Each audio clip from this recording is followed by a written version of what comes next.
All right. What's up, everybody? This is Dominic D'Angelo of SEScoops.com, and I am here today. We are live, as we have been, on RVD's YouTube channel. And guess what, guys? Guess who's here? I bet you can't. It's RVD. Rob, how you doing, man? Good, dude. Happy Thursday as it is. This is, by the time this airs, this is our Christmas special. Hit it right, you know? Bring out the holly. Merry Christmas, dude. Merry Christmas, man. Yeah, that's true. It will be pretty damn close to Christmas. So, well, I mean, doesn't this air on Monday? Airs on Monday. Is it Monday Christmas? I can't even keep track of the dates. One week. It's my birthday every year. Oh, how about that? Yeah. Yes, Merry Christmas, everybody. Merry Christmas, guys. Speaking of, Rob, how was the birthday? I guess I don't need the Christmas hat.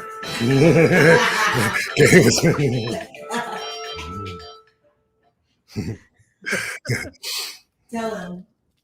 No, he's already laughing. I think he already heard the Christmas hat. Oh, okay. I wanted him to. Oh, I did that. Yeah, I heard the Christmas hat. You want to get a picture for the thumbnail for this?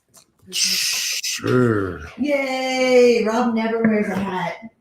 You're gonna wear a hat? Oh man. In the holiday spirit. Wow. This is the first. What a way to start the show. Oh my god. Fantastic.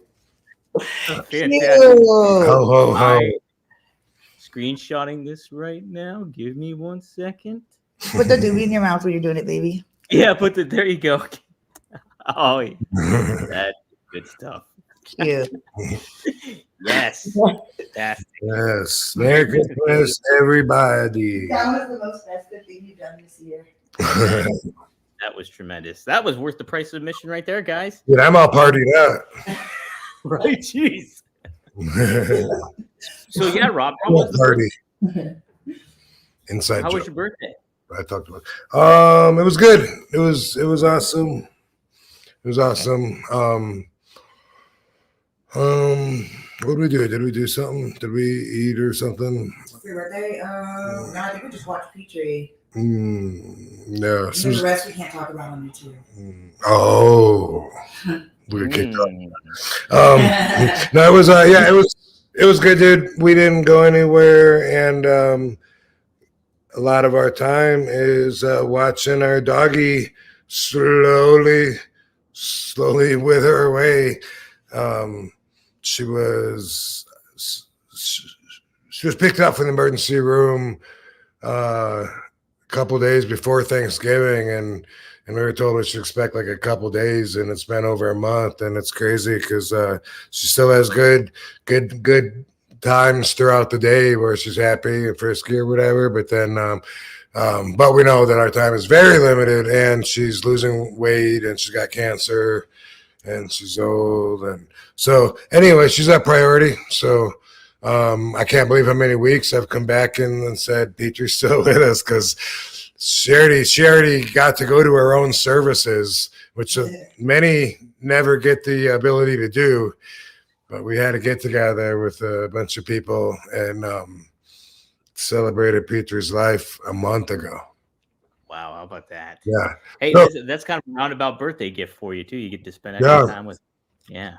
that's the thing, is we were like, oh my God, she's gonna make it to your birthday, and then like boom, a week past it. Well, almost a week past it now. Not really. It's about 3 days past it. Yeah. Now I know you don't really do too much for birthday stuff. Did you get gifts, anything like that? Nothing to that effect or anything? I got some gifts.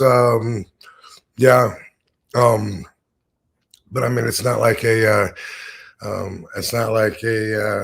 sitting at a table and with a family sitting around it with a cake and candles. You don't get a party hat on. But Dee did get me a cake, though. That was really nice of her. She made me one. Yeah. Peanut butter. Really? With sugar-free. Sugar-free, high in protein. No, it was good. What flavor of cake? Peanut butter. Oh, yeah. Peanut butter's a great one. It's probably been a lot of years since I've had that even, so that was special. A little change of pace, switching it up a little bit. Well, cool. I guess I wanted to, guys, if you want to get stuff cooking, feel free to use the super chat. You can comment below, ask a question, and be sure to like and share.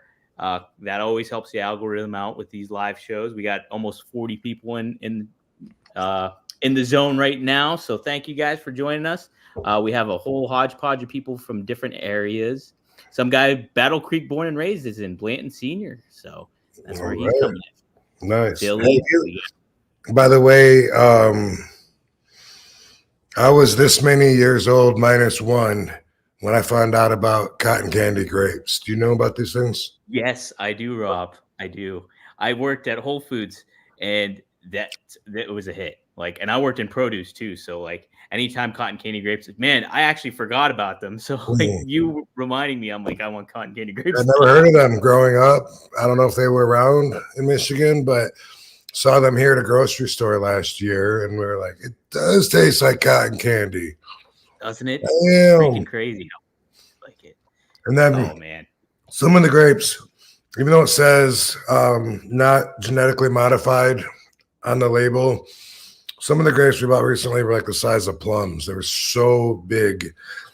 And I always wonder, like, how are they growing these naturally and not modifying them? Because right, there's got to be something there. Yeah, huge. Some corner cut tapping for sure. Jeez, no, that stuff's great. Are you into apples at all by chance? I don't know if I'm into them, but I like them, but I usually only eat them when they're sliced up.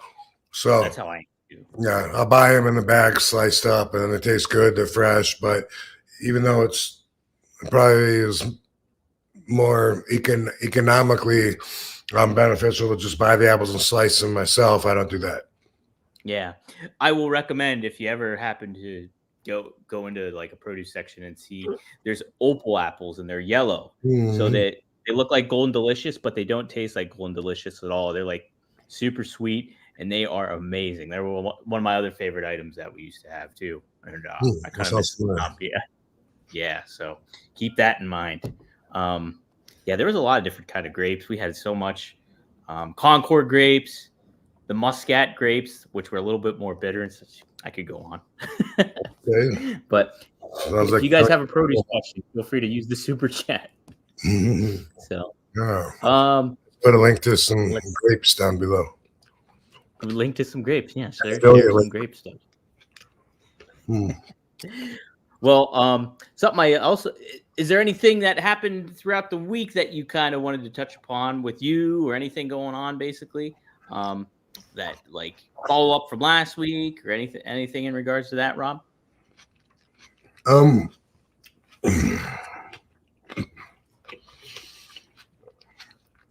don't think so, dude. I wrote down like a few things. I think all of it I'll just say for the end. Well, okay. Here's something though. All right. Something that we were talking about. Katie mentioned this. I thought she had a damn good point. And I thought, that'd be interesting, just as a topic, just to hear people talk, because it's really hard to put a dog down, but people put dogs down when they think the quality of life is shot and they're suffering, and it's inhumane to keep them alive like that. So then it's a judgment call, because then, it's like, but is the dog getting enough good life, or is the bad life bad enough, or whatever, however you want to look at it, it is a judgment call. You are playing God. So the question on the table is that right to do? Most people would say, yeah, if the dog's suffering. But what Katie brought up is you don't do that with humans. If you think about it, think about old people that you go see in the hospital, your grandmas or whoever, or stuff you've even seen on TV if you don't know anybody like that. But when they're old and they're dying and they're like, oh, life sucks, and they're hooked up to machines, and they're complaining to the person that they're visiting, their guest, about, oh, I just wish God would take me in my sleep.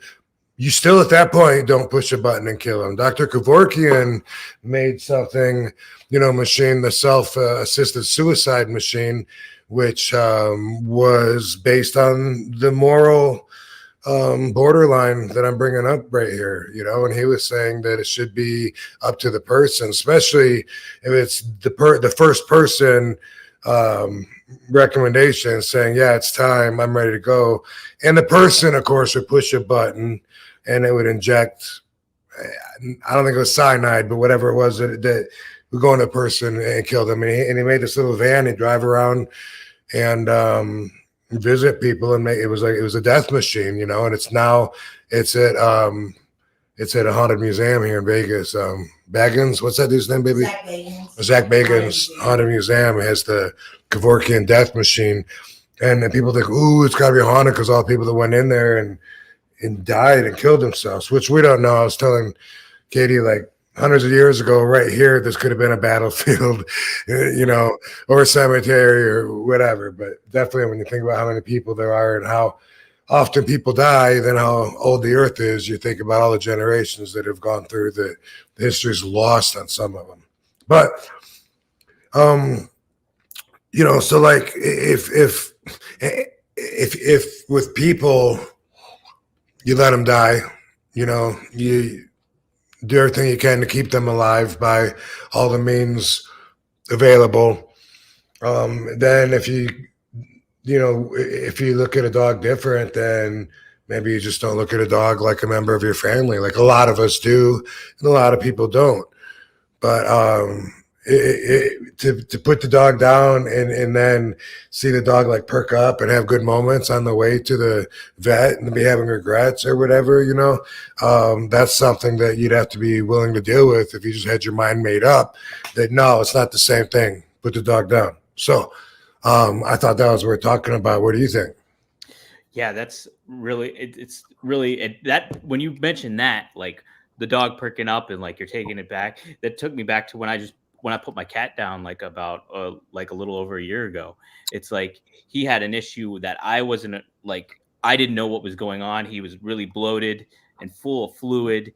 And they could have like looked at him with a ultrasound, but there was so much fluid there, they wouldn't be able to tell what it is. So they'd have to operate on him. And then after that, they would likely find something bad. And they were like, I was asking the person, I was like, what do you think I should do? And they're like, it'd probably be best to put him down. And like, I'm in this just room with the cat, with my ex-girlfriend at the time. And I'm holding him and he's kind of walking around, like just kind of almost perked up like he normally is in certain ways. And it's just like, it's so heartbreaking to kind of like, that's rough, dude. Yeah. Be in that situation and make that call. And it's like, man, it was tough. It was tough. And yeah, it definitely, and that's a great point Katie makes, because yeah, we don't do that with humans.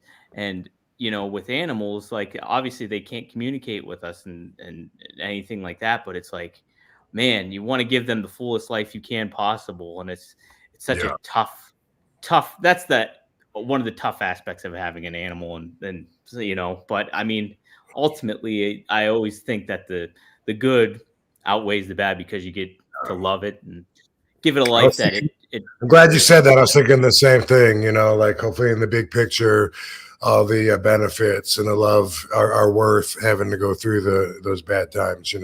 That's what life is. Hopefully living is worth, the misfortune of having to die. Right. And that's what how many people say the journey is what really matters instead of the destination of it all, because it's like you get to have these life experiences. And I had so many pets growing up as a kid. And like I'm appreciative of every one of them that I've had. And it's just like, to give that animal a life well lived is something to be appreciative of. And I can only imagine how Petri feels about it. So yeah, we're amazed every day. We're blessed. We have an extra day with her, and she's just like, like she's not ready to go. She would tell us if she was ready to go, but she has some rough moments where she's gagging and throwing up a lot, and then we have to think about it like, God, like I can see where if this was all life was for her, how that would suck, but fortunately it's not, it's only part of part of the life at this end stage of the game for her. So I just, I thought maybe some of our listeners might be pet owners, might love their pets and be able to relate. And, I love to give people stuff to think about. Absolutely, guys. Yeah, share some stories about your pets too. Feel free. I'll be sure to mark them, and I'll try to get a few up here before we end. I might have told you this before. I don't know, but like country people, they're able to be so matter of fact and cold for and you know what I mean. They got to raise the chickens and the cows and then kill them and eat them. So you gotta be able to do that and look at it like a matter of fact, like you're feeding your family. And those motherfuckers, sometimes when they get like litters that they don't want, like one of their animals gets pregnant as litters or whatever, they'll take them out in the woods and shoot them. I don't know if you know that or not. I've heard of that. And Sabu said that's how he got his dog. His brother was doing that. He ran out and his brother was in the woods behind the house or something, shooting these brand new pups that were just born. And Sabu got there and got there in time to save one. And he said he would have saved them all if he could have, but that dog became Sabu's pet for years and years. Big black lab, awesome dog. Yeah. Black labs are great. Oh man, yeah. No, that farm life is completely different. Like I know my mother. Same with hunters. Yeah, even like hunters. You got to be able to. Yeah, you got to be able to have a thick skin around your heart to even go out and kill a mama deer, take her away from her family to hang in your garage. Right. And people, yeah. I mean, I grew up in a hunting town and everything like that. We'd get days off of school, first day of hunting and stuff like that. So people could go out and hunt. And it's like a big aspect of life.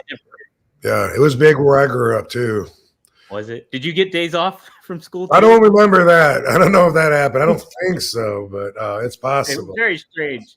I remember seeing the deer hanging up in my neighbor's garage, and I was like, "Oh!" But the dad was just like, "Well, we got to eat. How do you think you get the food that's on your plate?" And it's like, I get that now. Like that's the view is like you either got to do it or get someone to do it for you. But I'm definitely the guy that's going to get someone to do it for me. Right? No, I'm not about that.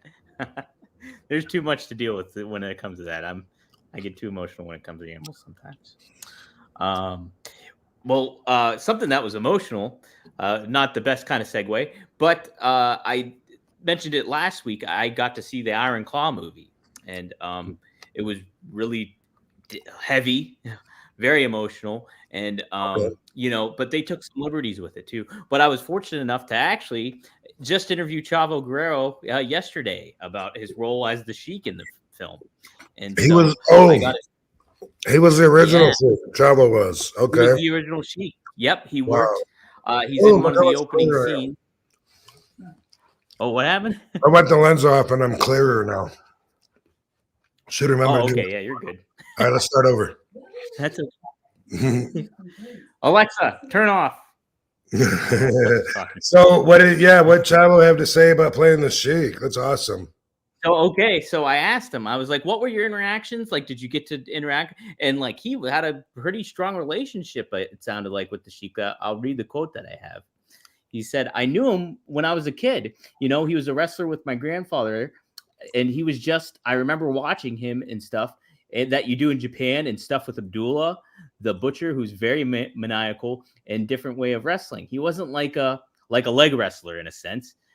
He was like this storyteller. He would tell with blood and just this deviant person, ex-wrestler. He was so good at what he did. So I remember watching that. So when I played the Sheik, now he mentions how he does a little hybrid in a way of like, doing it for the screen and still paying homage to the Sheik. He said, now it's a little hybrid. I had to throw in, like, you can't just do straight storytelling. I had to throw in some moves. So anybody who's gonna watch this, and you'll probably notice this too, he's like, well, the Sheik would never have taken a backdrop, but that's the liberties that we do there as well. But I would try to get, some of the stuff that he would do in there, the biting and the eye gouging and stuff that, that he's used to. So when I played that role, it's like I said, it's a hybrid, and I have to put some of in the Sheik stuff, but I got to put some of the stuff that keeps the people watching and entertained. So he kind of balanced it out. He was talking about. So pretty neat. Nice. Pretty neat.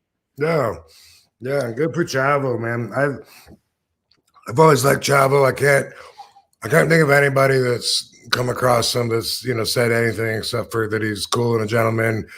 I mean, I could see him standing up for the boys. If somebody that was pestering the boys on the outside, it could come across that way because he's old school. But I don't even know a particular incident really but good guy. And I like seeing him doing his thing. He's he was in Glow, the Netflix series. Yep. And he helped train them for that. And I know I think he's been in Heels. I think he was one. I don't know for sure, but I thought he was part of that. But either way, it's, it reminds me of his uncle Mando. When I first came to LA, this was my first day in LA. Louis Spicoli had picked me up from the airport. And we were driving down to San Pedro where Louis Spicoli lived. And every time we would pass by anybody that remotely resembled a possible celebrity, it would be a funny joke for Louis to point them out, because I was excited to be in LA, I'm like, dude, I want to see Pam Anderson watch the film Baywatch, you know what I mean? And show me where Hollywood Boulevard is and stuff. Let's go. On the way home from the airport, we'd drive by someone, he'd say, look, Harrison Ford. And we'd look and it'd be like, man, the guy doesn't even look like Harrison Ford. We'd drive back by, and he just kept doing that the whole time. We'd pass a black dude with a mustache. Look, there's Sammy Davis Jr. We'd be like, man, come on. We get up to this car, this long sedan, and Louis goes up there. He goes, look, it's a shoot Mando Guerrero. No, really, it's a shoot Mando Guerrero. Look. And he was like, hey, pull over. And Mando Guerrero pulled over, and Louis pulled over, and they started bullshitting. And Mando was talking, and like I said, it's my first day there, and Mando was talking about the Hollywood business, saying that he does that now and that he's into doing the stunts and helping choreograph, whatever, wherever his skills can be. And he was talking about a day of meetings and auditions or whatever that he was just coming back from. And I remember thinking like, wow, that is so fucking cool. That's what I love about Hollywood. And so it's cool to see Chavo in that same path doing the same thing. Yeah. It's kind of neat too, because I started off the interview. His dad was actually in the 1978 Carl Reiner film, The One and Only, which is a pro wrestling movie with Henry Winkler. And he played like a character just named Indian Joe. And he was only in there for a brief second. I was like, do you remember that stuff? And he's like, yeah. He actually said that was a huge motivator for him to later get into the show business aspect of it, seeing his dad do it. So pretty neat. Yeah. I love Mando Guerrero, and I think so what's always cool I hear about is DDP always gives credit to Mando Guerrero, because I guess during the AWA he had the Pat Tanaka with the Diamond Exchange was in a tag match, and Mando Guerrero was tagging with Chavo maybe, but he did a leaping plancha off the top to DDP, who was a manager at the time. And DDP always credits him as like that was a big moment for him. And then he was able to do it too when he turned like 50 years old or 60 years old. And that's pretty cool stuff. So, yeah. Awesome. I love the Guerreros. Yeah. Definitely. They definitely have a lot of respect in the industry. Right. For sure. So, yeah. Whenever I'm over with a family that's over, it always means a lot to me. You know what I mean? Like when I know that, like the Guerreros, same thing with the Samoans or the Hearts. Like whenever I find out that there's like a family, a dynasty, and that I have their respect, that they appreciate what I do, that it's pretty deep. Absolutely. You mentioned like you formed a friendship with Brett. Did he talk about you and your work at all, like in the ring at all, to an aspect when you guys would, have conversation or anything? Not that I remember. Mm-hmm. I don't remember ever talking about that. No. Oh, okay. Yeah, I mean, people say talk about dream matches and stuff like that, and they always mention him and Kurt Angle would be great. But dang, the style that you guys had, like you using, as Jim Ross would say, your educated feet, and Bret Hart being like the sharpshooter, that's a good story you could tell. Yeah, no doubt. I mean, Bret was the best there is, the best there was, the best there ever will be. But I don't know. I always wonder if my style would be maybe a little bit snug for him, and I would disappoint him in that way. And I would hope not to, but I look at that as a possible outcome. Right. Damn, man. This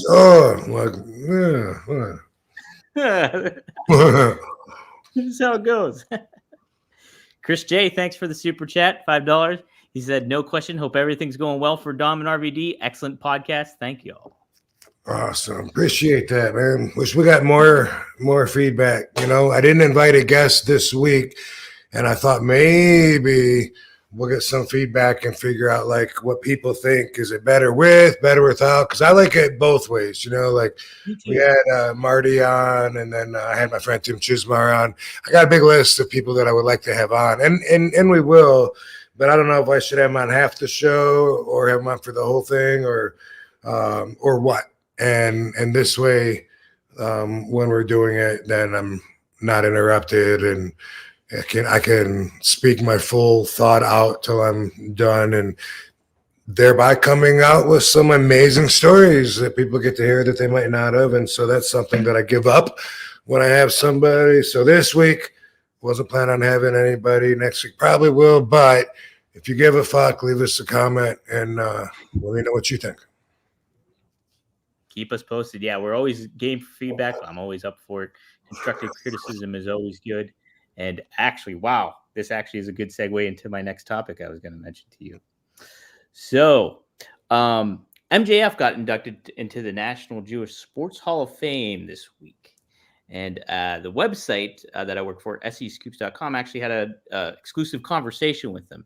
And he gave an interesting perspective on how he thinks why some fans have animosity or very critical of AEW in certain ways. So I'll read the quote to you, and I'd like to get your thoughts on it too. Okay. So take a look here. He says, I genuinely feel, and he was talking about like he's able to say that that they're so different and kind of abrasive, or not abrasive, but just different in a way. And he was comparing that to his Jewish heritage in a certain way, how it kind of like pushes back against society in certain ways. So here he goes. He says, I genuinely feel the reason that a lot of the time you'll find a lot of, and don't get me wrong, there was most certainly constructive criticism online, genuinely, but you'll find a lot of non-constructive criticism online. Just wild, irredeemably messed up shit that people are saying that either is untrue or just mean, And I think the reason that that's happening is Monday Night Raw is the longest reigning episodic television show of all time. We have only been around for 4.5 years. That's new. That's different. And what's different? Different scares people.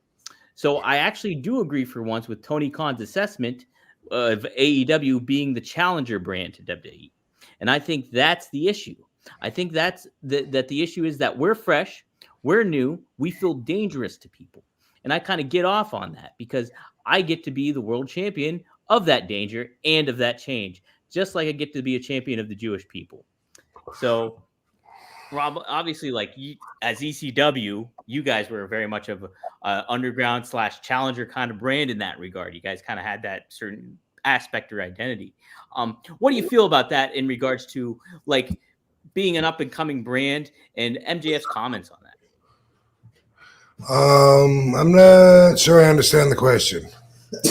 So, yeah, it's just being a brand that is kind of different in comparison to WWE and the fans' criticism towards that. Do you think that is part of the criticism? Why a lot of fans are criticizing AEW? Because it is different. There's like the pace of the matches and the liberal use of blood more so, and certain aspects of how they tell stories is very different than in comparison to WWE. And do you think that's an aspect that maybe why some fans blow back at AEW. Yes, I think so. The question is, hi Jennifer, I love you. I see you in the chat room. Hey, Jennifer. Oh, hey. The question to me, though, is that the way it should be or not? Which my perspective on that is that AEW is a lot more reflective of today's current product. But I think the new young guys in WWE also represent the new product. They just seem a little bit more detached to the foundation because of the corporate structure of WWE, all the agents, all the authority that trickles down to the talent, keeps everybody abreast of when they're crossing lines, when they're doing things that aren't done for a certain reason. I feel like with AEW, it's more free thinkers, maybe a little more, like, hey, there's no reason not to do this move. And it's not that no one ever thought of that move. There's a reason, nobody wanted to take that move before. It's dangerous or whatever, or it kills the business. You know what I mean? The setup for that move is not worth executing that move. There's one for me. I'm old school. That's a rule that I would teach if I was teaching a school or a seminar. And I don't like, I'm not too open about all the inside information that I would share within the industry. But I would say that though. I would say if the setup exposes the business, that's not worth the fucking the move. I don't care what kind of pop you think you're gonna get. And that's, not just today. That goes back to like New Jack, going up to the top of the building to find a scaffold to jump off of or to throw the guy off of. But the whole time, you guys are walking hand in hand up 20 flights of stairs, killing the fucking business. For me and Sabu, we'd watch that stuff and say, oh, and it gets worse. And I don't want to name some guys, but some of the guys, they look like they don't even think anybody's watching them. They walk hand in hand up to a high spot and go up there, go to the edge, look over, get prepared, get all ready to drop, and then they just want someone to swing at them, and then they just jump, and then they think they're going to get a pop just because they went through the tables, and maybe they will get a pop, but I'm not popping. You know what I mean? Mm-hmm. I'm not. I'm like, oh my God, like you just killed the fucking business, and I don't like to see that. And there is a lot of that kind of a feeling that comes out on the newer products. And I think that's a big part of it as far as people saying, it's different. Yeah, but it's different because of this. It's different because it goes outside of the rule that we used to have of protect the business first. Number one rule, but it's not anymore. So the further we drift away from that, the further we make it a safe, friendly work environment for everybody and make it politically correct. And the more we change it, everyone's always going to be bitching that, oh, it's not like it used to be, because it's not, but it is what it is. And so that's why I think AEW and their talent, I think they're like, hey, you know what? I hear you, but I'm not really listening. Eat my dust. We're doing it. And we're proving everybody wrong. And so that's their perspective. That's what makes change. Is it good? Is it for the better overall in the big picture? It's not good for the old school foundation of what wrestling was. But if I'm going to accept that is a thing of the past, then what? Now I got an open, clear mind to look at it from a different perspective and to judge it by what it is. Is it entertaining? Fuck yeah. Are people watching it? Yeah. Is there a lot of talent? Absolutely. So I think we have to change our standards because the same product isn't going to be offered anymore that used to be. Right. And you look at from past generations, each generation has been kind of almost critical of the previous generation before. Yeah. Like, we did it a different way, or There's certain aspects where like stuff that you would do would maybe upset, I don't know, like a Luthez or something off the top of my head. I don't know, but it's just like that. It's just always going to be kind of changing, and you either have to kind of adapt to it and accept some of it. But there's, like he mentioned too, like MJF mentioned in the quote, that there's like viable constructive criticism here and there that happens, and like that's something you have to take onus and acceptance of, and dismiss the haters of it all. So it's just filter through that kind of thing is the tough aspect. It's really difficult waters to navigate as talent. I mean, life's hard enough, but inside this mysterious, phenomenal, half real world that doesn't live by outside rules, it's really hard to really believe in yourself, but don't believe in yourself too much, and know in your heart that you're better. You'd be the last one standing in the room, but don't vibrate that. Don't let everyone know that you think you're better than them, like you're a pompous ass or anything. But at the same time, keep that confident, show it in the promos, but don't have so big of an ego that you're going to get heat for everyone back there. It's really not that easy to find the balance. It does take a huge fucking ego to do. And then you got to hide it. Basically, you got to have a huge ego. And then if you can't humble yourself, then you got to hide it until you learn to be humbled. And eventually you'll realize, wow, all those promises that were made to me that blew my head up, they're not all coming true. I think I believed in too much BS, and everyone, I think, has to go through stages of that until they get humbled. I think. I mean, there's exceptions to everything. I'm sure there are to this as well, but it's really it's a real challenge. You got to be nice to the right people politically, get on the right people's good sides, and maybe not even be seen with the wrong people. That's how catty and childish like the political game can be, and that's a big part of it.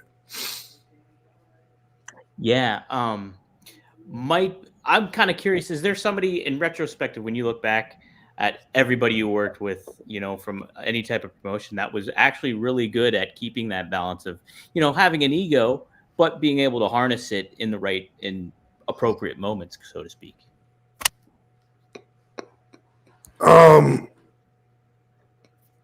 If I understand what you're asking, like it's easiest when if you can just turn it on and turn it off with your character, and when it comes to turning it on, then tap into that ego. But you eventually, the best is when that character. You know what I mean? Like, you want me to do a cameo for you? It's your bar mitzvah, and you want this to go. You want this for yourself because you're giving yourself a gift or whatever. Then boom, I just know RVD enough to live through the character to say what the character would say, even though I personally wouldn't. I'd be like, oh, hey, congratulations, that's a Jewish thing, right? But, boom, you only turn the character on, boom, this is Rob Van Dam, Mr. Pay-Per-View, Mr. Hall of Famer, the whole damn show. And you know what? Speaking of damn, it's your bar mitzvah. Whoa, I know you got all your people there together, and I'm invited too, so I feel special. So thank you to your wife, Karen. You don't have a wife, Karen. You made this cameo by yourself. You made this request because you don't have any friends. No, I'm just joking. I'm just going off there. But the thing is, like, knowing your character and being confident in that is enough to not have to live through that 24 hours a day. For me, I don't know. It's different for everybody. You know what I mean? It's when like someone comes out to me, if someone comes out to me and I'm not at an arena, but I'm at the grocery store, and they say, dude, you're like the best fucking wrestler that ever fucking existed, then I'm just gonna be like, hey, thanks, dude, I appreciate you. You know what I mean? But it's not something that where I'm like, where I'm like, yes, I do know that, and this guy knows it too. So we both know this common fact together. Wow, he's cool. It's subjective. It's a compliment. It's great. and it feels good to think that this guy thinks that highly of me. I think, with time, you learn to humble yourself. Life humbles you. You're gonna get disappointments. Who goes through decade after decade after decade through their whole life with no disappointments, having every possible best case scenario come true? Probably not too many, and the more disappointments you get, you learn to pull back a little bit on your expectations. You start adjusting a little bit. Eventually, there you are. You're humbled. Right. One way or another, life is going to humble you. It'll hit you at some point or another. And so it's kind of good to keep it in perspective when you can, if you're at the top of your game, so to speak. Something that kind of ties it back to the Chavo conversation too, is he mentioned to the guy that played Kerry Von Erich in the movie, Jeremy Allen White. He mentioned to him, he said when working, he's like, it's not necessarily the moves that are the most important. It's what happens in between the moves and like paying attention to those little details of the aspects of going into it. It's not the car crash that tells the story. It's what you build up into it and how you connect it all. And he said that is an aspect that kind of tends to miss in the modern product of wrestling nowadays and has kind of ventured away. Is that something you'd kind of agree upon, is like the in between the move storytelling aspects of it all? Absolutely. That's why I can tell that they're not committed to the mindset, because they take breaks in between the moves and check out and check back in. It's almost like they're saying, okay, I got to run across the corner. I got to be in that turnbuckle at 7:57 and 32 seconds. Boom. Then once you're there, it's like, okay, I got 10 seconds to check out. All right, I'm going back into work. That's what it looks like to me, because what they're doing in between is leaving, going somewhere. They're not in the fight anymore. They're not sensitive to what their body's feeling anymore. They've completely they completely abandoned the mindset so that they can think about what's coming next, and maybe even want to let everyone else know, including the crowd, that they're ready for the next spot. They're in position. And then when the guy comes running at him, they're going to move when the guy's halfway across the ring, and the guy's going to keep running into the corner, even though the guy just left 30 seconds before to make him look like a dumbass. All of that tells me they're not committed to the mindset of the competition. That's something that got beat into me. We stayed committed the whole time. I was like, his shoulders are down. Get on him. Jump on him. He's choking you. Grab his hands. Try to pull his hands off of you. Like fucking bam, you ran into the turnbuckle. That fucking hurt your back. You fucking like believing in to where it's all, really happening to you in your mind takes a special kind of commitment that takes experience. It also takes a special comfort that some people with all the experience in the world aren't going to get.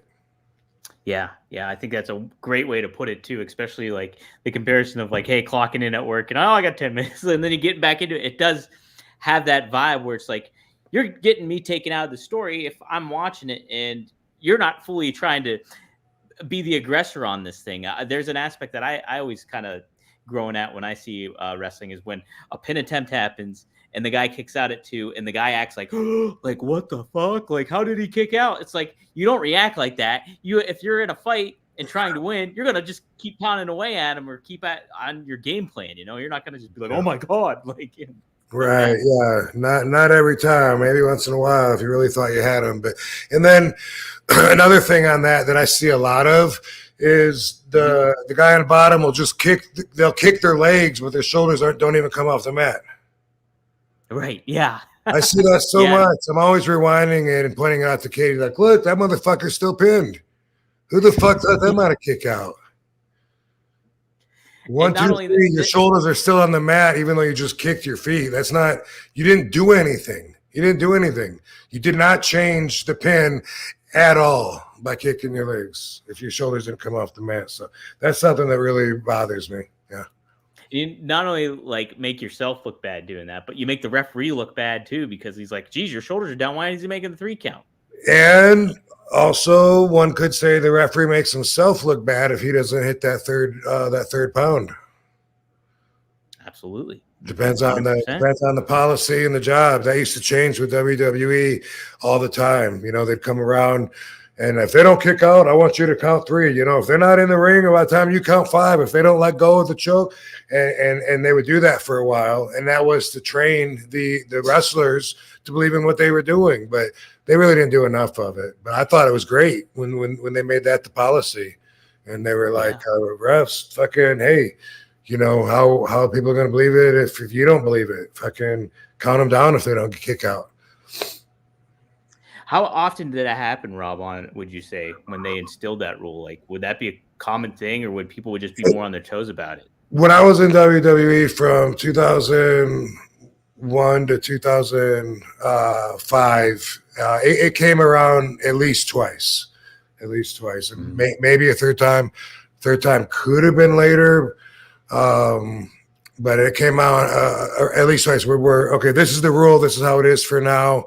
And then after like so long, then it changes. That's true with a lot of things. The policies are always rotating. You know, there could be like, hey, no fighting outside the ring anymore. That's a new rule. And then a few months later, that's going to change. We thought maybe that's what the dress code was going to be, but fuck, they never changed it.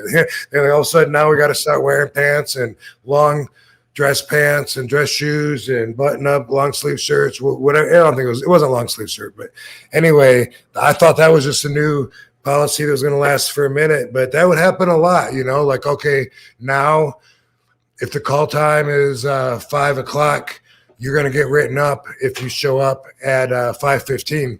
And so the referees would be standing by the door with a pad and paper. They were the chosen stooges. Mickey J one time, I was like, dude, you're stooging on us? I couldn't believe it because I just knew him so long. You know, I've known him since I was like 21 in Florida. Like, dude, you're stooging on us? Because he's standing there right now the time we walked through the door to show up. And he was like, what the fuck do you want me to do, Rob? It's my job. And I was like, he's got a damn good point. You know what? Yeah. Well, yeah, no, it's got to be a tough position to be in as a referee, but I feel like, yeah, there's just all those kind of rules change, and you just got to kind of adapt to them and accept them, and whatever happens, you know, it's and I'm sure I always liked that one. I always liked it when that was the rule, when the refs calls were official, and it would piss people off that were caught off guard out there. But that was the idea, I think, was you got to step up your fucking game. Right. You got to be on your toes. You can't be just hanging out and looking at the lights, you know? So, cool. What else did I want to mention to you too? Oh, okay. So this is another aspect. And Katie talked about this a couple weeks ago, I believe. I brought this up to her, and I kind of want to get your perspective. So there's news that broke that both Charlotte Flair and Bayley had signed new deals with WWE. Long contract extensions, and apparently, reportedly, the deal that Charlotte got is one of the most historic or biggest ones that a woman has ever gotten in WWE history. Wow. And so it includes like a bus, apparently, too, like, you know, so like what Cena and Cody Rhodes and Randy has and all that stuff. And so, and then, yeah, it was just reported today that Bayley signs a new deal with WWE. And then Becky Lynch was in an interview, and she mentioned she is going to be a free agent in 2024. Her contract is not reported yet to be extended, but, you know, it's supposed to expire, I believe, in the summer of 2024. Anywho, she mentions how she wants to retire with WWE. But it really speaks, all this news kind of breaking kind of really speaks to how women's wrestling has really taken a new level, like in regards to how popular it is and how assimilated into the show. I kind of wanted to get your thoughts on the state of women's wrestling, how she thought it was very successful and really cool how, you know, they're getting a bigger platform. What are your thoughts on women's wrestling and the state of women's wrestling? Yeah, I think that's great. You know, I think that from what I understand, that the contracts are bigger now, and it's not It's just something I read. It's not even something from like a reliable source, but something, you know, that YouTube taught me that could or not be true, that said that they were signing talent to a much bigger, higher money contracts now, that was something that was already going to go into effect before the big merger with the UFC and Endeavor, whatever. So that plays right into this, and I think it's great to give the women their opportunity like this, because women wrestling is very popular, and for the first time in the wrestling industry that I know of, the women give the men a run for their money in the talent department, you know. So it used to be, and I don't care if someone disagrees with me, then, you know, I disagree back. It used to be that you could count on the girls' match to suck. It was an added attraction that was cool, like a midget match, you know, like, ooh, there's a ladies match on the card tonight, and therefore it didn't necessarily matter even what the girls' names were, and they built up from there by some of the girls getting reputations and getting followings. Still, in like 2001, when I was in WWE for the first time, and you look around at all the girls that were there, there was a huge difference between the girls' matches and the guys' matches. And the girls are beautiful. Don't get me wrong, but they were not kicking ass like they are nowadays. I only knew of women beating the shit out of each other in Japan at the time. And then, you know, that's who was there, right? I mean, it was Tori and Stacy and Trish and Victoria and the Holly. Molly Holly. Holly, thank you. Ivory.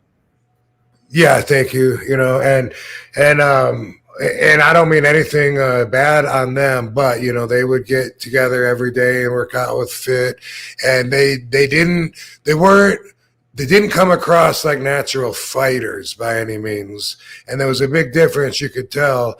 And nowadays, that's kind of a little bit more. I think what's spread out in there is like the girls didn't have that commitment to where they're really competing, trying to hurt each other. You know, I feel like a little of overall now with the new age generation style, that some of it is a little bit more like that, in the respect of that maybe it comes across more like a little bit higher percentage on the working together, a little lower percentage on the competing against each other. I think that says it enough. And with the girls, it seemed a little bit more about getting into the spot or being in the right position, as opposed to the guys that seemed more natural. So having said all that, and hopefully I didn't get heat with too many people, especially the ladies, the girls now that have been kicking ass on TV for the last couple of years, it's a whole different breed. You know, they get it, and it seems like the best have come forward. And even with guys, you know, there was in 2001, there was guys that were on TV that weren't that talented, that had jobs because they were jacked, they had muscles, and so the writers would have them squash all of us talented guys that were there. See, I told you we all have egos. And then afterwards, oh, that guy doesn't work, let's get rid of him, bring in another big guy and do the same thing again. There was a lot of that, whereas now there's really not that much room, man. If you're, I mean, the least talented and able people on TV now, you know, would have been probably upper card based on the talent back in the day. And the style has changed that much with or without guidance to what it is now, by the favorable moves, the things that were really cool that stuck out to these guys that they wanted to do, that inspired them to wrestle. So here they are doing it, but they didn't have the Sheik or any Killer Kowalski beating the shit out of them, the entire time they're in the ring, making sure that they know that they're in a fight. Yeah. It's like you look at those guys that added that legitimacy to it, and some of their backgrounds added to it, but just the physical nature that they would bring to it. And a lot of the women wrestlers today, they can absolutely kind of convey that in the ring too. And it is kind of cool to see. And like I always say too, it was 2 years ago, I believe, the WrestleMania in Dallas, WrestleMania 28, the match of the whole 2 nights, I would have said, was Becky Lynch versus Bianca Belair. Like they tore it up, and like that had like Steve Austin versus Kevin Owens there, and they had a lot of high profile matches there. But from a in-ring storytelling standpoint, they were the best ones on the card. And a lot of people argue too that even last year was Charlotte Flair versus Rhea Ripley, and that was the show stealer there too. So it's like, it's kind of cool to kind of see that. And you also see it. Road Dogg mentioned this, is like how you kind of touched upon it too, is like it would be an event almost, a women's match is on the card, whereas now you can even put a women's match back to back and nobody would give it a second thought, because it just fits right into the wrestling card, so, and the aspect of it. So it's pretty cool to see, Rob. Mm-hmm. Yeah, and they earned it. They really did. Like that's how far the level has come up of women wrestling, and I'm a fan. I think it's pretty cool. Absolutely. So the chat's wanting to know, what are you currently smoking, Rob?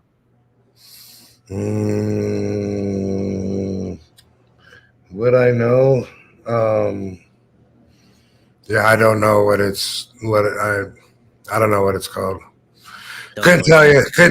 Yeah, I've got like 3 different kinds here that I'm smoking on, and it doesn't have a label on it.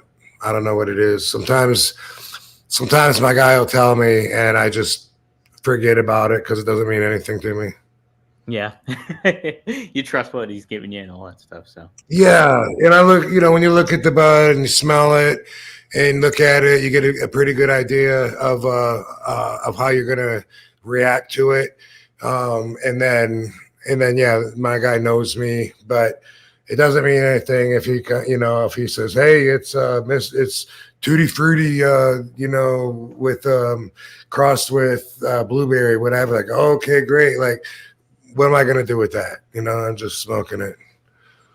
So yeah. and I always try to pick up names anyway. I've always known people to do that. Like my friend that owned the dispensary, he would buy all kinds of different weed and just rename it. Name it after us wrestlers, and people would buy it because they thought it sounds cool. Whoa, Van Daminator. Yeah, I want to get some of that. And they wouldn't know, but it might just be OG Kush, Yeah. All the time. Have you tried Kevin Nash's weed? It's the jackknife, it's called, or something? I haven't, no. Not yet. Okay. Yeah. I guess it's made in Michigan.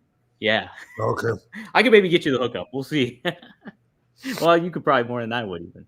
Mm-hmm. What else was I going to say? Oh, yes. Before I forget, the chat reminded me of this too. And I know you commented on it on social media. Liv Morgan getting arrested for having weed on her. What are your thoughts on all that? I want to get your opinion since. Yeah. Well, first off, we don't know all the information, and you know what I mean? So we got to go by what we think happened. And that's always the case. My bus was back in 2006, and probably half the people listening probably still have no idea what happened. They probably think I got busted for smoking marijuana. I didn't. It was in a bag, 18 grams. From what I understand, Liv Morgan was charged with having marijuana less than 20 grams. Same. We put it that way, you can make it sound like that wasn't that much. But some of the idiots talking about me were like, dude, he had so much. He was looking to open up a dispensary and a pharmacy. And anyway, Florida is coming along. It's a medical state. Recreational weed's not legal. It's not a big deal with the state. It's not a big deal with the country. I don't think it's going to be a big deal with WWE. With my bus, by the way, I got pulled over for speeding. They found the marijuana. They found a couple other random things that may or may not have been mine, depending on what they were. But I didn't even get arrested. I drove from the site. You don't drive when you're arrested or when you're even detained. Drove to the station, gave them some money, drove from the station, never went behind bars. It never had anything to do with driving while high. Anyway, half the people, or probably 90% of the people now will be surprised to hear that, or they won't believe it. That's what I think about what it seems like the story is that's out there. So with Liv, first I understand that she's got a synthetic cannabinoid maybe in the vape pen, and she's got less than 20 grams of weed. And that what was it, that she went through a red light or she was swerving back and forth. And then like automatically every report that I get states that as if that was the facts, which may or may not have been. But I know that cops will narrate a ticket the way that they want to, and they could easily say, well, I saw you cross the yellow line a couple times back there. I want to make sure you're all right to drive. That doesn't mean you actually did it, but it's cemented now in her story that Liv was driving in an erratic behavior where it caught the cops' attention. Maybe, maybe not. Who fucking knows? As far as the weed goes, it's not a big deal. Anybody that thinks less of her because she had weed, then they're fucking they're stupid, you know. I mean, that's just that's your right though. That's your right and that's your values. But I don't know. I mean, eventually everyone's gonna learn anyway that they had it all wrong. I think she should be fine. I don't think that I don't know if it's true or not. I saw some reports that said WWE might be suspending her because she didn't fail a wellness policy, but apparently according to this perspective, she had admitted to it or something, which I don't even know if that's true. So I think either way, worst case scenario, she should be fine. And this should be a statement that's proof that we're moving forward in the right direction as far as just people's rights, as far as living in a free society, and as far as doing a more logical, beneficial thing with the damn plant marijuana, rather than eradicate it and prohibit it. Right. Well, so actually, your buddy Rene Dupree actually commented on it. And he said the SmackDown Women's Championship, he claimed the company would only give her a slap on the wrist because they do not care about weed. He said, I think it's just going to be a slap on the wrist because they don't care about weed anymore in WWE. So the guy parroted himself. But so that's what Rene Dupree said. And then I'm also reading a quote here. Eric Bischoff talked about it too. He mentioned, so he says, I know people that listen to me think, oh, he's such a hardcore conservative, which is absolutely not the case. I'm very conservative on some things, but I'm very socially liberal about others. I think the whole marijuana thing is a joke. I think the fact that she had a ticket because there was a vape pen in her car is just a silly ass joke. I don't get that. There must have been something that the cop must have been having a really bad day, or maybe it was his or her first day on the job. I don't know, but it's silly, and I'm glad there's no heat. So it kind of sounds like there hopefully is no heat with Liv on that. I was shocked to see her getting arrested because I was like, what? That still happens in Florida? I couldn't believe it, actually. Yeah, but Eric's comments make me think that he must not watch all the videos on YouTube that I do, because it doesn't take a cop having an especially bad day to pull someone over that doesn't deserve it. It's what they do all the time. All the time. It's what they do. And I watch hours and hours of, and I'm not a cop hater. You know, I like good cops, but it's a dirty job.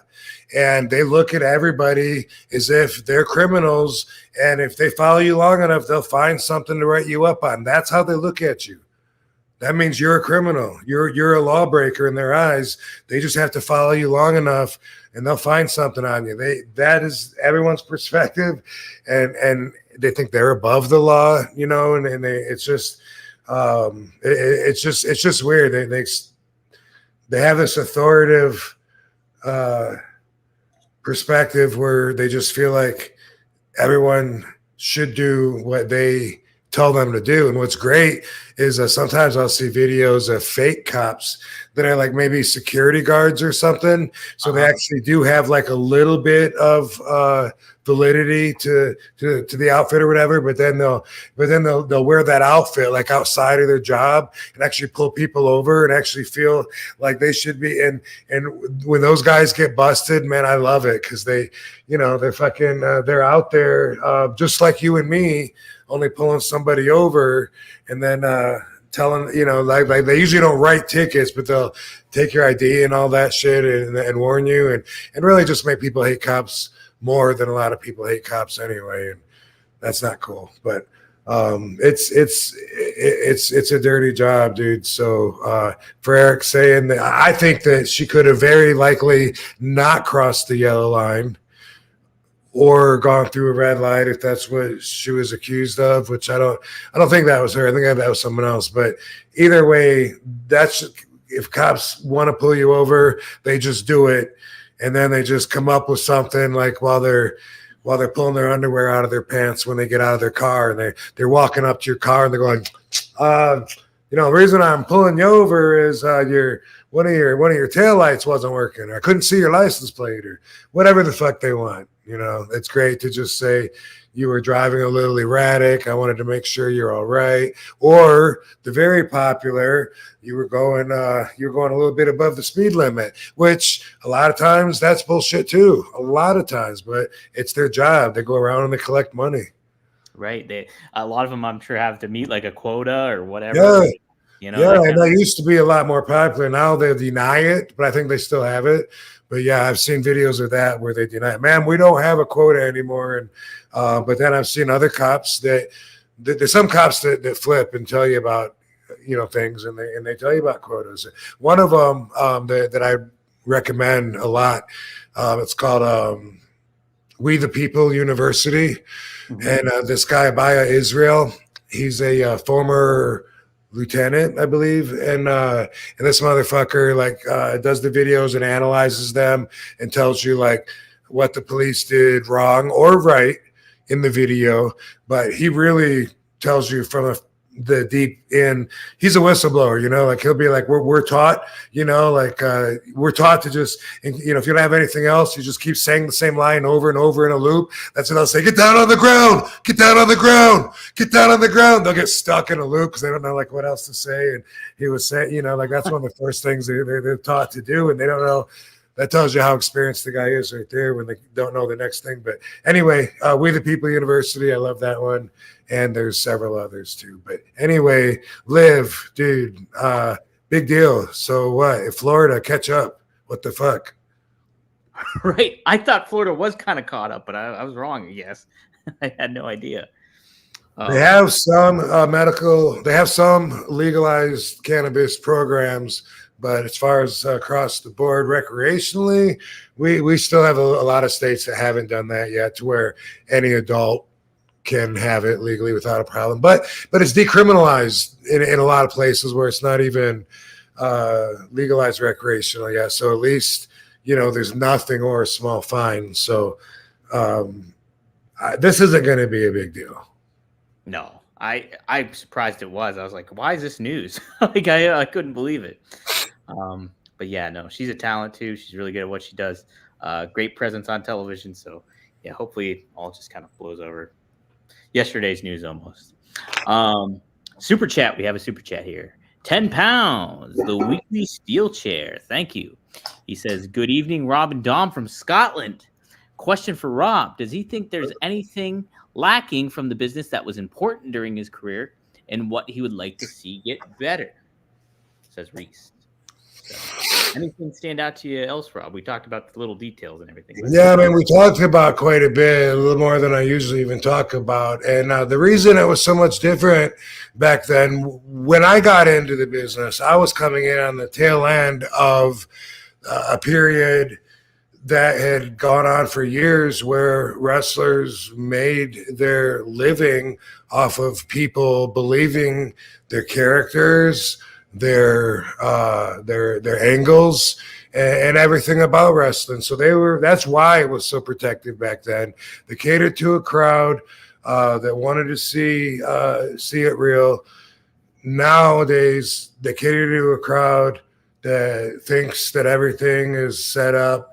And that's a whole different agenda when that's your goal target audience that you're looking at. You don't have to do certain things that you would have to do to protect the business anymore. But it hurts for people that still are attached to the OG flavor.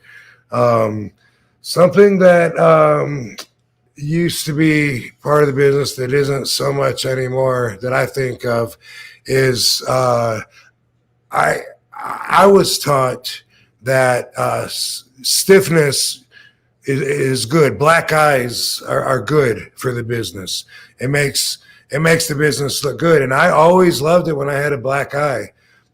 Sometimes a bloody lip would suck just because like I could feel it, if I'm trying to drink or something. But I was brought in that way by Sabu and by the Sheik.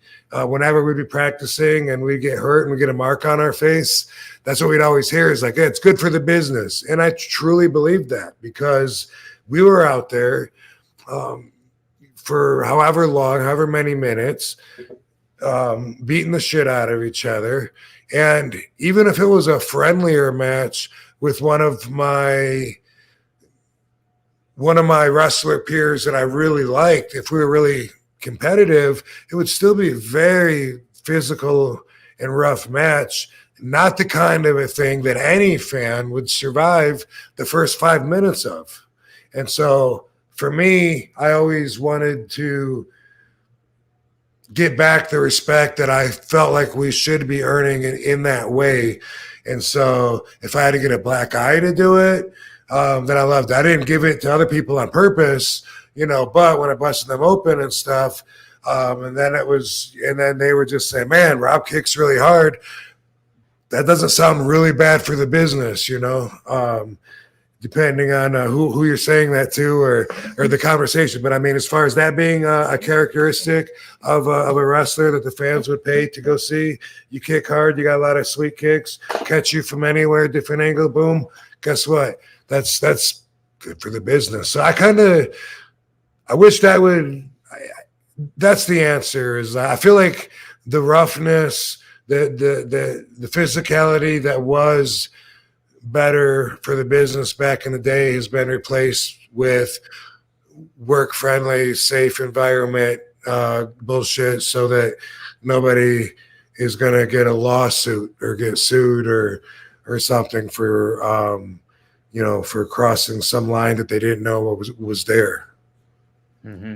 Yeah, and that's awesome that you kind of mentioned that too, because we just talked about Becky Lynch. What really put her on the map is when she got punched by Nia Jax and she got the broken nose and blood was all over her face and she just embraced it, and that image of her with the bloody face and smiling, it's like iconic now, and that put her on the map and pushed her to stardom. So it's like, it's an aspect that, definitely is kind of missing sometimes. It's like, hey, and that was a mistake, but obviously that shit happens. Well, I mean, let's face it. Even though fans think they know how everything works, they don't know.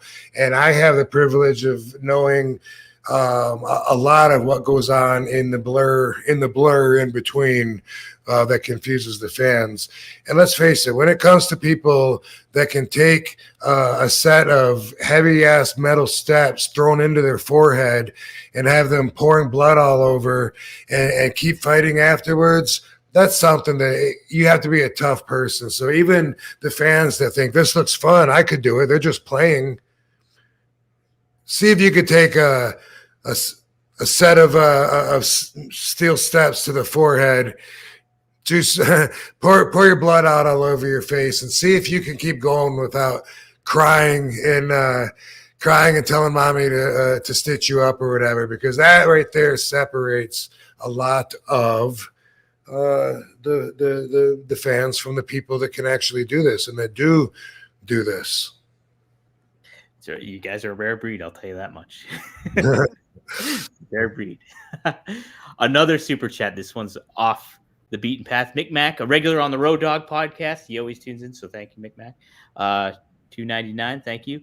He says, "Why did you team up with Ricardo Rodriguez?" Rob, I forgot you did that actually in like 2013 and stuff during their feud with Alberto Del Rio. Talk about that experience a little bit. Trying to remember exactly how it started. I mean, I know that I was working with Alberto Del Rio, and Rico was a manager for him, and but I don't know whose idea it was for him to switch sides. I can't remember like when the idea was first presented to me either. I just remember like it kind of something happened kind of quick. Like maybe he helped me a few times, favored me, or didn't hand Alberto the weapon when he asked for it, or something like that, to where he showed, that he wasn't really a heel. And then pretty soon I've got him announcing my name for me to come down to the ring. I don't know. Yeah, it was weird. I remember seeing him wear the T-shirt, and I was like, "Dude, I totally forgot about that happened." I was seeing like videos online. What did he team with Ricardo? And then I was like, "Oh, okay."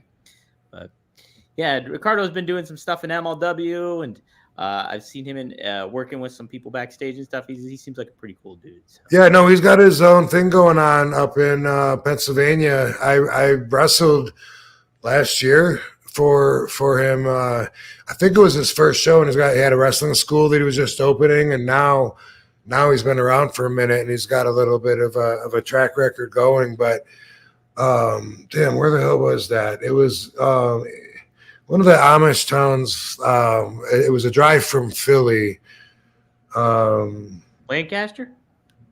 It was Lancaster. Yeah, wow. Sure was. Good job.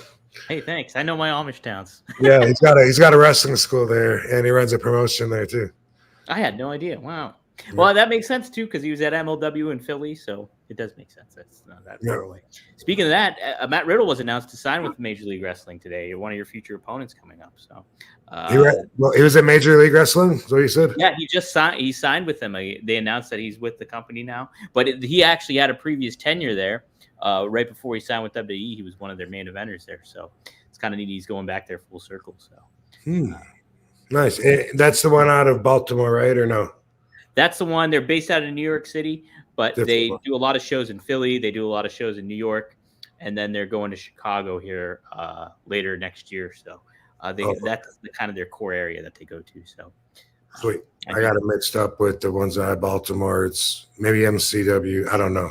MCW, that's the one you're thinking of. Okay. Danny McDivitt. Yeah. Sorry, guys. Merry Christmas. Merry Christmas. Well, cool. We'll wrap this up here pretty quick. Guys, if you want to, Rob, I meant to be mentioning this to you, too. We almost have 200 people watching us right now. So wow. We're up to 186. Yeah, how about that? So thank you, everybody. Cool. Yeah. I'm trying to cool. Yeah, I'm trying to look through like some of the messages right now, because people go through the trouble of Xing them. Yeah, I want to try to see some of them. So, dude, we need some RVDology music. That's what we need, so that we just know what's coming when we start hearing this familiar that music. Beat. I wonder. I'll have to try to find some copyright, some YouTube eligible stuff where we can just put it on. I'll get something good going though. I'll find something for us. Cool. Rob, you ready to wrap it up? We got some conversation going here. I wish we had those on. I wish I could transfer those to the YouTube page somehow. Yeah. Okay. Well, Rob, I think you might be able to click on it. Can you click on the comment and they'll pop right up on the screen if there's something that you want to address? Well, nothing happens when I click on it, but I just meant, just for the traffic on our YouTube page. Oh no, we're on our YouTube page, aren't we? Oh, I see. Are we or no? Yeah, we're on our YouTube page. But is the the comment feed, is that that's part of the YouTube, or that's part of the studio? That's part of the YouTube. So that's how they're interacting with us, is through YouTube. So they're commenting, cool. And then typically when a super chat pops up, it'll highlight it, and then I'll be able to address it. And I try to keep my eyes peeled for some other good ones here.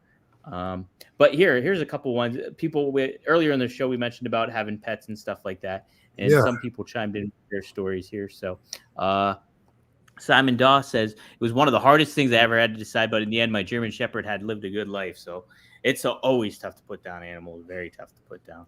Yeah. And then another revamped Wrestling 2K says, I have a Westie Poodle that is 12 years old, and I get sad because it's almost over, but I'm glad it's happened. See, it's very true. Let me tell you something.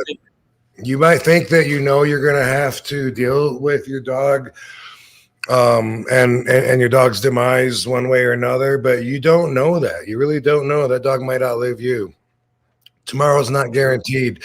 And that might not be a very happy thing to say, but that is my perspective always. That's part of how I think, is when people talk about, someday, when my kid's 30 years old, I'll be doing this and that. You're like, you hope so, motherfucker. It's like people don't normally live a whole expectancy window and then die of old age. They don't. My mom is 83, and I was telling her, we're having this conversation, and I was just like, I just turned 53. She's 30 years older than me, always has been. And, and I was just thinking, like, man, that's great. My mom, she might die of old age, just by, she's going strong, she's healthy, and that's great. And I was just thinking, a lot of people don't do that, but they never expect to not do that.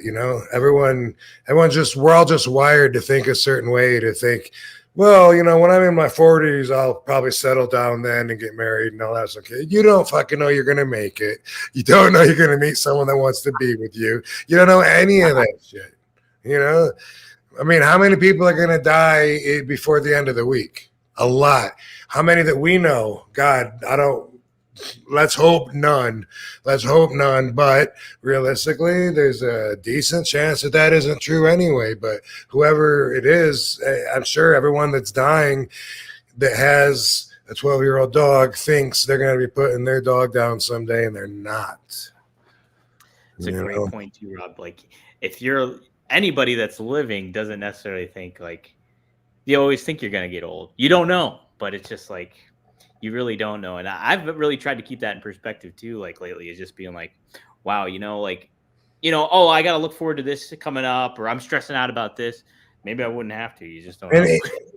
I mean, it might come across kind of dismal. I don't want it to, but that is just the way that I always think. Like, that's my perspective. I know that, like I said, there's no guarantees, and I'm not planning on going anywhere for a long time. And a lot of people watching that think, man, it's going to be sad when I see RVD go. Guess what, motherfuckers? You ain't even going to you ain't going to see it. You're not going to outlive me. And you never even thought about that, did you? Never even thought about that. But I did. There's just as good of a chance, whether I know if it's true or not. You got to at least know that there's a good chance. Or at least a chance. You don't even have to know it's a good chance, but you have to know that it's a chance that what I'm saying is true, that you might not live as long as you think that you're going to. And if you really can't see it that way, there's just no way you can bring yourself to admit that true possibility, then you're just not being real with yourself, and that's fine. We'll skip that RVDology lesson for you. There we go, right? Yeah. All right, we'll get to RVDology in a sec. We got a couple super chats that just chimed in. BTF Wayne, thank you for $4. Says, peace, Rob. Pick two people. Pick two people to be the AEW champ in 2024. If you had to pick two people, Rob, who are you going with in AEW? Man, I to be AEW champs. That's what it was. Yep, to be AEW. MJF and Let me see.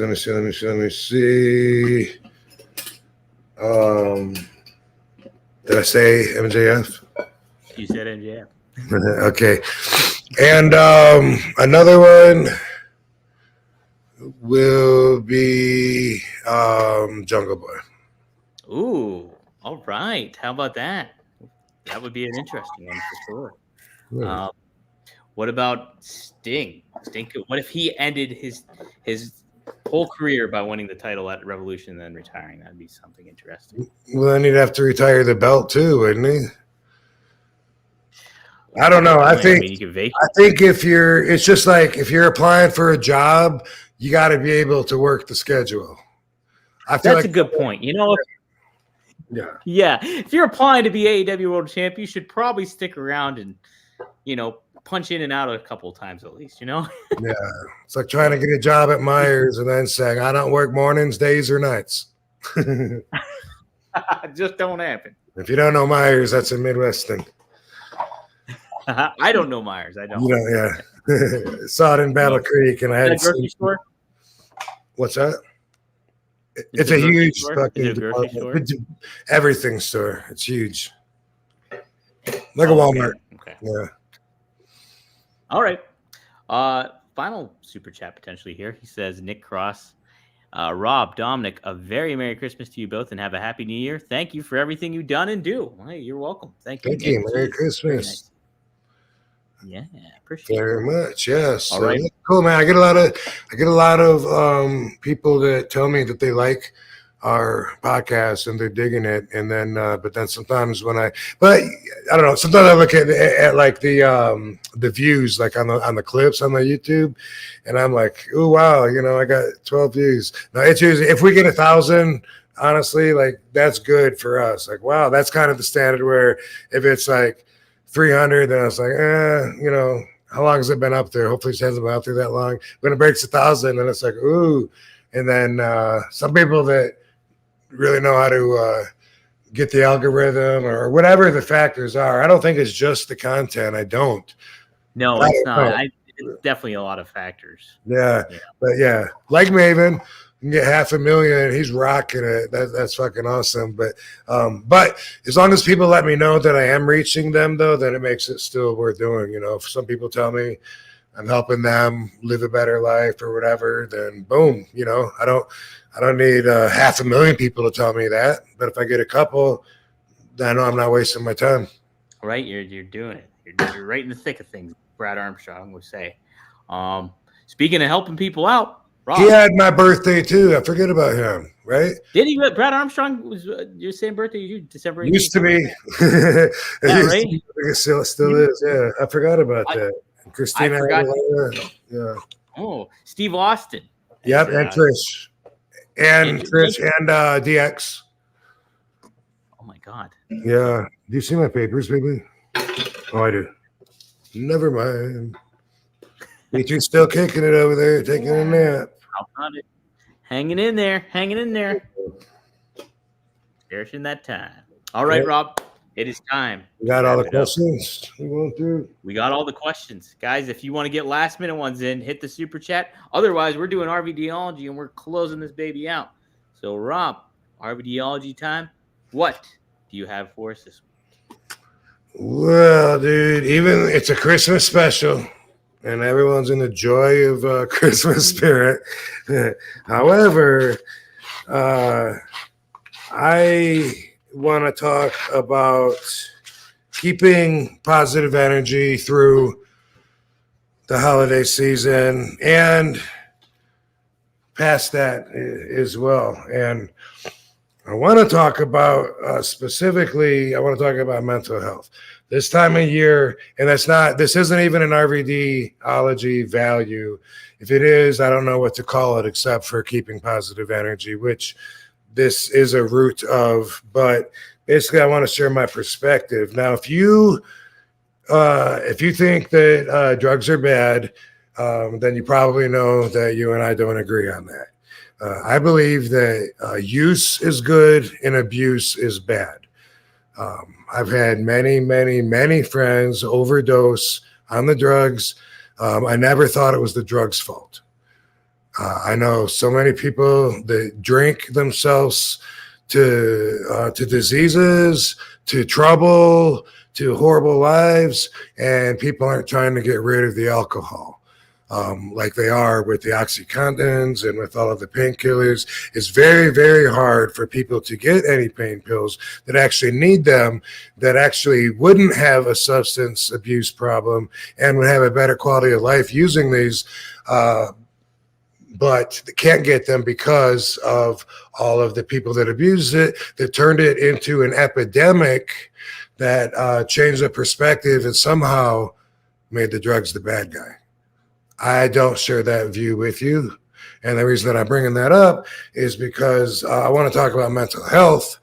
And this time of year, you know, it's yay, Christmas, joyous time of year, but also it's cold as fuck.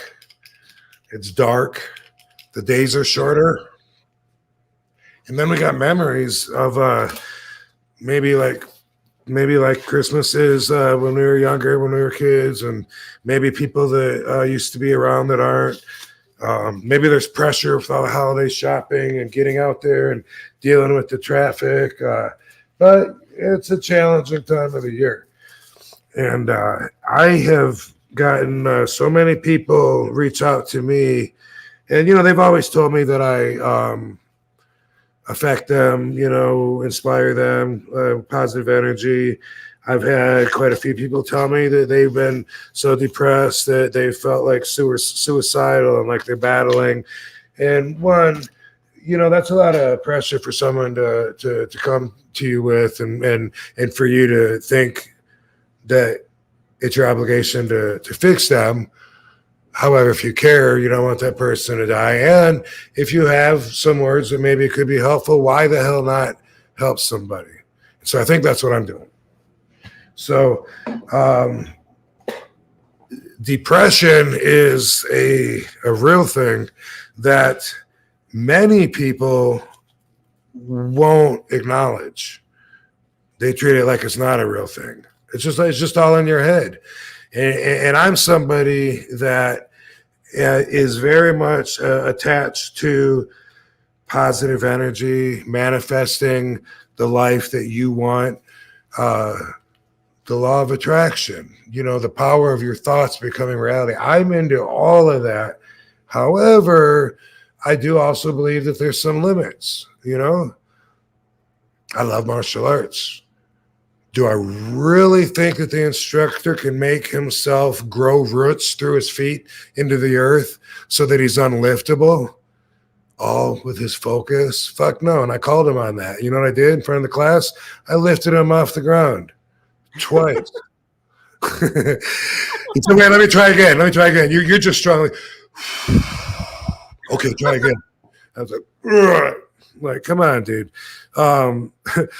So, but likewise, you know, no matter how much positive energy you got, no matter how much you try to keep everything in focus and perspective and keep the attitude of gratitude, be friendly, love, be loved, sometimes there's still depression. Sometimes all of that shit isn't enough.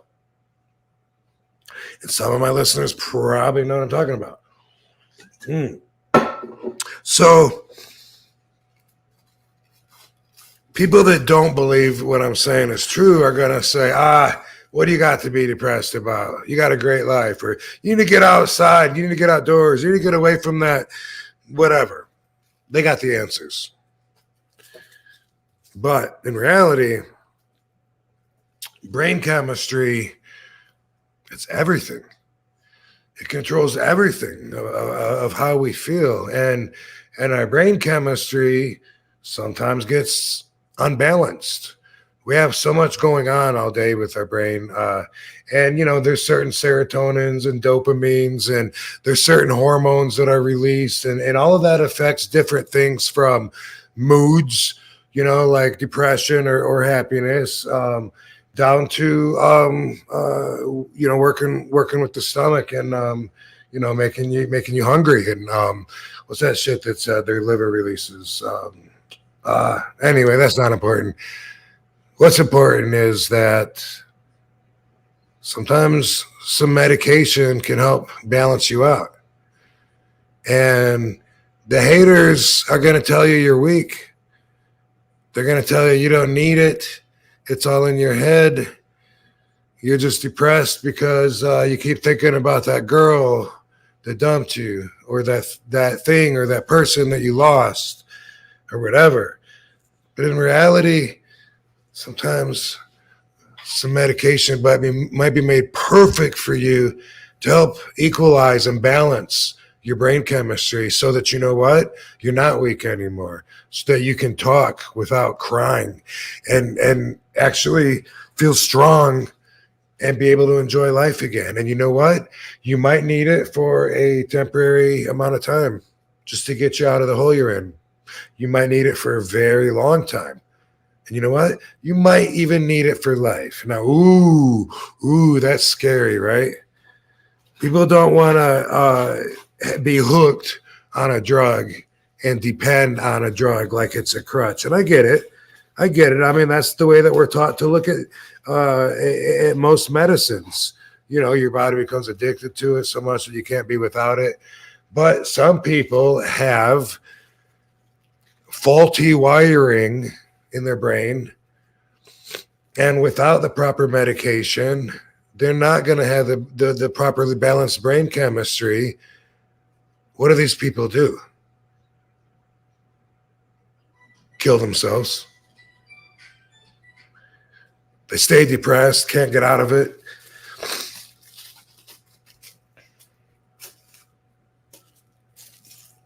So I'm telling you, keep checking on me to make sure I'm okay. This is heavy. This is a heavy one. But, you never know what someone else is going through. And I always say that. And, lately we've been, spending our time watching Petri just wither away, which isn't fun. And, it's easy to get – it could be really easy to get depressed. And I do believe in all of the tactics, about, think positive thoughts. And it is good to get out and do happy stuff. Don't get me wrong. But I would never turn my back on drugs the way the society has been taught to since Nancy Reagan said, just say no to drugs. Drugs can be wonderful if they're used properly. They have the potential to be dangerous, just like anything, like a gun, like a car, like a dog. It doesn't make them bad. And when people say drugs are bad, they're obviously only thinking about certain drugs, and they're not really even including drugs and what drugs are. They're being very particular and defining with their own borders what drugs are. Drugs are drugs. Aspirin is drugs, just like heroin is drugs. And for the record, heroin, morphine, cocaine, all that shit used to be in medicine. They used to be sold in bottles and cough syrup and things like that. And anyway, my point is that sometimes you need a little help. And if you need a little help and you want to get checked out by a doctor, and a doctor might want to put you on some antidepressants or something, don't fucking feel like a pussy and don't be afraid to do it. RVD's telling you to fucking do it. I take them. My mom does. My brother, my sister, my dad did. My wife does. And as far as getting addicted and having them as a crutch or whatever, dude, not everybody is even addictive. I've said this many times. I don't get addicted to anything. I don't care how many people tell me that if I drink 4 cups of coffee every day for 2 weeks, don't stop, I'll get a headache. I don't care if I have 5,000 people telling me that. It still doesn't make it true.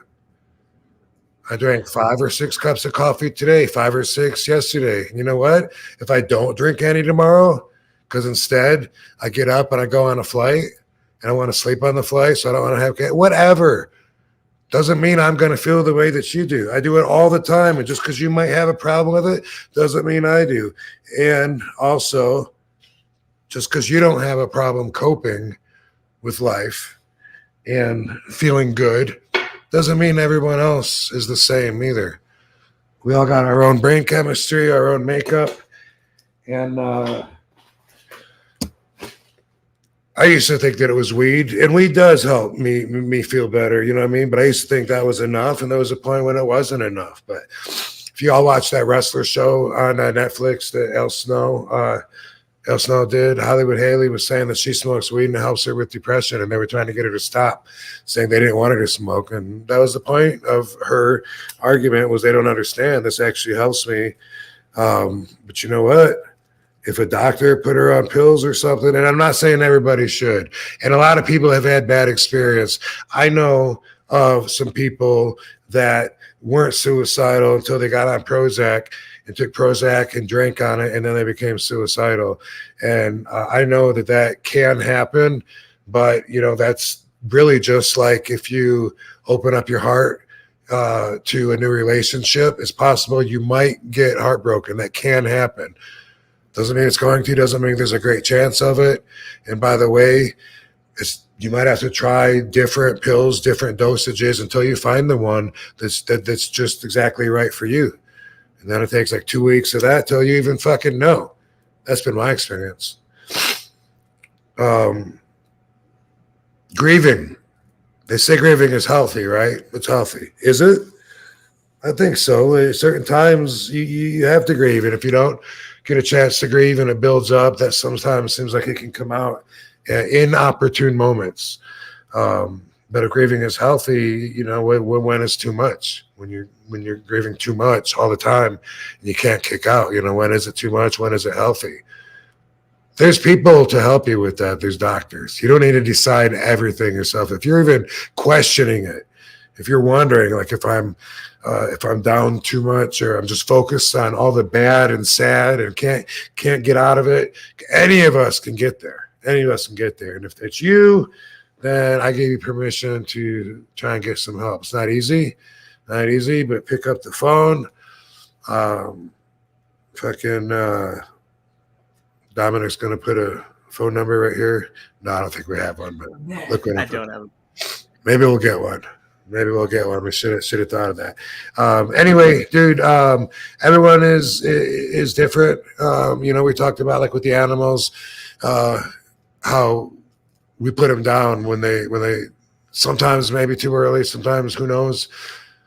With people, aside from Dr. Kevorkian's death machine, you know, it's some people would wish that they could just die, and then, you know, there's people that are super depressed that find a way to hit their own button anyway, and of course that's when I'm just talking about suicide. And around this time of year, I think it can be kind of high. I'm putting my awareness out there, telling you guys to be aware, talk about your own stories, talk about your own feelings, get open, share it. And don't let anybody tell you that that you're a pussy and you got no reason to be depressed.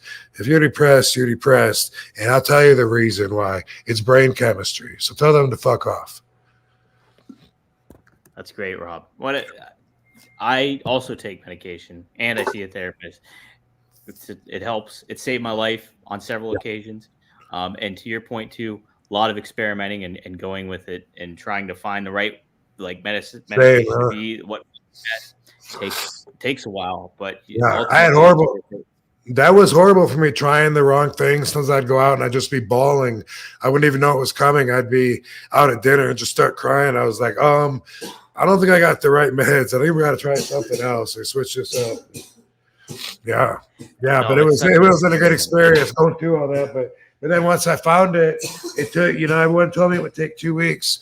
And it was like exactly at 2 weeks that all of a sudden I could be like, yeah, my dad died and I'm not balling. My dog died. Whoa. All of a sudden it was like magic. It was like, it wasn't numb. It was good. It felt strong. It felt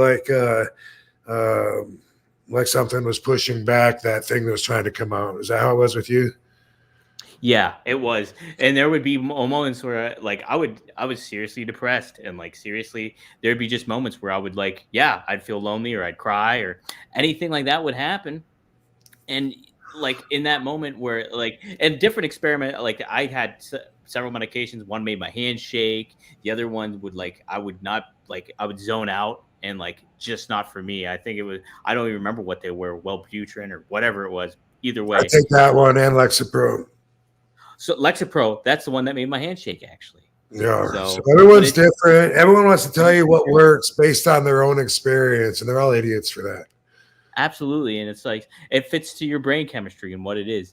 And I think a key to kind of take away, and what I've learned over the time, is when you're in the thick of your feelings and you're feeling depressed and stuff like that, you can't take that for reality. It's not necessarily reality. It's just what your body and your brain is telling you, that their chemistry is all mixing it up and making you feel a certain way. And that's very hard to keep in perspective at times. And but great RVDology, Rob. This is a lot of people have already commented in it too. Good. And you're right. That's why it feels like there's like a big wall of darkness that surrounds you, and you can't see past it, no matter how much happy shit you got going on in your life. Right, 100%. That's the reality, is only as far as you can see, and it's nothing but dark. So, yeah, happens to all of us. Well, absolutely. Some of all of us. Some of all of us. Not just you is what I'm saying. You're right. Dino says, you're honestly one of the most level-headed guys talking about mental illness and appropriate drug use. Again, the brain can malfunction just like anything else in the body. Keep it real, RVD. Yeah, cool, man. Yeah, I should probably talk about my personal experience even more than I do, but felt inspired to do it right now. Good time with everything that's going on. Jennifer, love you, Jennifer, says, I love what y'all are talking about right now. It's pretty cool that men can talk about mental health. Solid ass men. So that's cool. Yeah, absolutely. Good, man. Hopefully some people will appreciate it. And we are mission-driven here to make the world a better place. Indeed. TK Man gave us $20. You didn't have to do that, man, but thanks. Love the chat, Rob. Like chilling with an old friend. So awesome. Very interesting. Guys, you go back and listen to this too again if you need to, because Rob definitely made salient points, and it really speaks to the experience that people suffering through mental health goes through. It really does too. So very cool stuff. As far as what you guys like, what you see, hey, follow Rob at The Real RVD. Follow the RVD Pod at rvdpod.com. Get all the clips there. You can follow me at Dominic D'Angelo. If you like what you're hearing, you can tune in early if you don't catch it live at the Premier Streaming Network every Friday at 4:20 p.m. This drops early, but you can get everywhere starting out Monday at 4:20 p.m. Eastern Standard Time on your podcast feed of choice, or on YouTube potentially too. So like, subscribe, share, comment, give us some feedback. Constructive criticism is always good. And hey, love your pets, love yourself, and keep everything in perspective, guys. Rob, what a great show. This has been an awesome one. We had over 200 people listening at That's RVD. awesome. And don't forget to get your pets neutered. No one's going to know that unless listen to that guy, Bob Barker. Hey, you got him right there. You got there it. There he is. Come on down. Yep. That's great. Yeah. All right, guys. Merry Christmas, everybody. Merry Christmas, guys. Have a good one.